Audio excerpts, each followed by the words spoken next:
કેટલી વાર છે? હજુ 10 મિનિટ કે મને પેલા કહેવાય ને, અત્યારે બધું હું સીવવાનું મૂકીને અહીંયા આવી તઈ હું એ જ ને. જો ને આ છોકરાઓને પછી ટાઈમ ઉપર કઈ છોડે નહીં. તમે ક્યાં ગામના છો?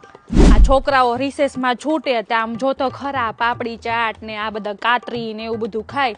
હું એટલે તમારા છોકરાને છે ને હું કાંઈ આપતી જ નથી. હું બધું ઘરનું બનાવીને આપું. આ 5 રૂપિયાની ખમણની ભેળમાં હું એનું પેટ ભરાય, અને એ તે ઓલા પેપરમાં આપે તો એ લોંદો અંદર જાય, એમાં કઈ મજા ન આવે. એમાં ક્યાં રહેવાનું છે? તો તમારો છોકરો ભણે છે કે છોકરી? છોકરી ભણે છે. ઠીક, 8મા ધોરણમાં ભણતી હશે ને?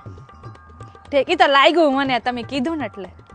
ના મારે તો આ નાનો બાબો જો ઓલા 5મા ધોરણમાં જો ઓલો પીળું ટી-શર્ટ પહેર્યું ને એ મારો બાબો. હા, અમે અહીંયા જ રહીએ છીએ, આવજો બેસવા. અમે તો પેલા અહીંયા કાંઈ નહોતા રહેતા. અમારી આની સ્કૂલ છે ને ગુરુકુળમાં હતી, પણ અમને છે ને બહુ દૂર પડતું ને, અને બસનું ભાડું છે ને બહુ થોડુંક અમને વધુ લાગતું ને, તો મેં પછી આ સ્કૂલમાં એનું ટ્રાન્સફર કરાવી નાખ્યું. આ સ્કૂલ અમારા ઘરની નજીક તે ને છોકરો આપણી આંખની સામે જ ને. હા, ઉપાધિ તો નહીં કે ભાઈ ક્યાં ગયો છે, એમ ખબર જ પડી જાય કે આ સ્કૂલની પાસે જ રમવા ગયો છે. અને આ સરકારી રહીને તો હું મેદાની રમવા આપે ને છોકરો હાંજ સુધી રહીમાં રાખે. અરે રોહિત, હું અહીંયા છું.